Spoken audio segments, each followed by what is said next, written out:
IAS institute నిర్వహిస్తున్న all India scholarship exam pass అవ్వండి. 2 years ఫీజులో 50% మాత్రమే పే చేయండి.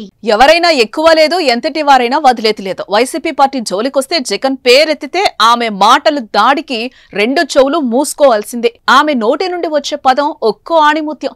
చెప్పడానికి రాయడానికి వీల్లేని భాషలో వైసీపీకి సపోర్ట్ గా మాట్లాడుతూ అప్పటి విపక్షాలపై రెచ్చిపోయిన శ్రీరెడ్డిలో ఈ మార్పేంటి?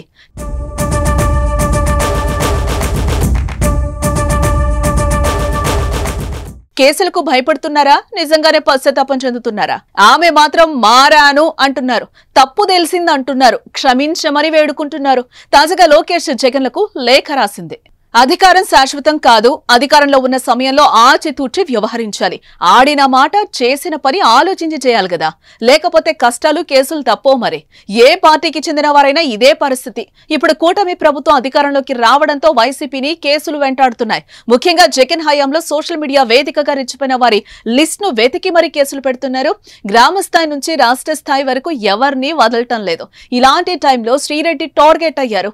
ఆమె చేసిన వ్యాఖ్యలు మాటలను మర్చిపోని టీడీపీ జనసేన శ్రేణులు ఆమెపై ఇప్పుడు కేసులు పెట్టారు. దీంతో శ్రీరెడ్డి తాను చేసిన తప్పు ఇప్పుడు తెలిసొస్తోందని అంటున్నారు.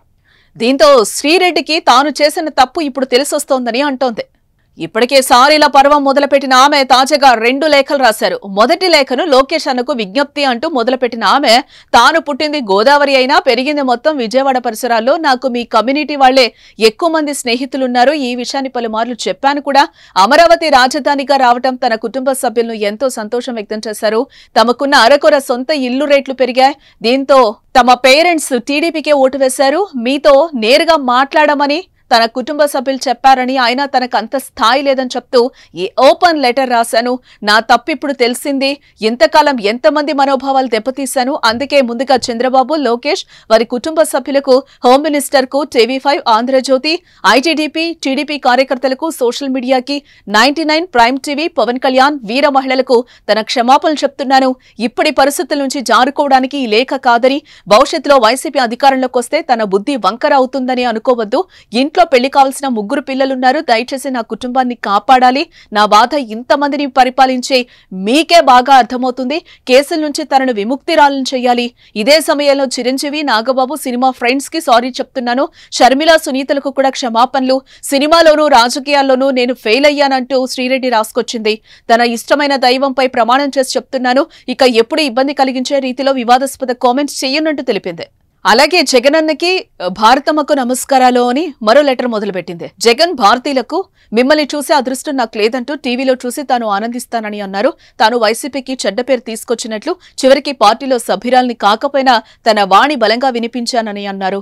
తాను వైసీపీ సభ్యురాల్ని కానప్పటికీ సాక్షిలో పనిచేసినప్పటి నుంచి జగన్ భారతీయులపై గౌరవ మర్యాదలు ఏర్పడ్డాయని, ఒకప్పుడు పార్టీ ఎన్నో వ్యయ ప్రయాసాలకు వచ్చి అధికారంలోకి వచ్చిందని, ఇప్పుడు తిరిగి కష్టకాలంలో పడిందని అన్నారు. తన పాపం మీకు అంటొద్దని, తాను చేసిన పనులు మిమ్మల్ని ఎంతగా బాధ పెట్టాయో అర్థం చేసుకోగలనని అన్నారు. అయితే తన వ్యాఖ్యలతో పార్టీకి నష్టం జరుగుతుందని తాను అనుకోలేదని, ఇప్పుడు అసలు విషయాన్ని గ్రహించి పార్టీ కార్యకర్తలకు దూరంగా ఉండాలని నిర్ణయించుకున్నట్లుగా తెలిపి ఇట్లు మీ శ్రీరెడ్డి అని లేఖను ముగించింది. సొంత దస్తూరితో శ్రీరెడ్డి రాసిన ఈ 2 లెటర్లు ఏపీ రాజకీయాలు ఇప్పుడు చర్చనీయాంశమయ్యాయి. మరి లోకేష్ క్షమిస్తారా? టీడీపీ జనసేన శ్రేణుల రియాక్షన్ ఏంటి అన్నది చూడాలి.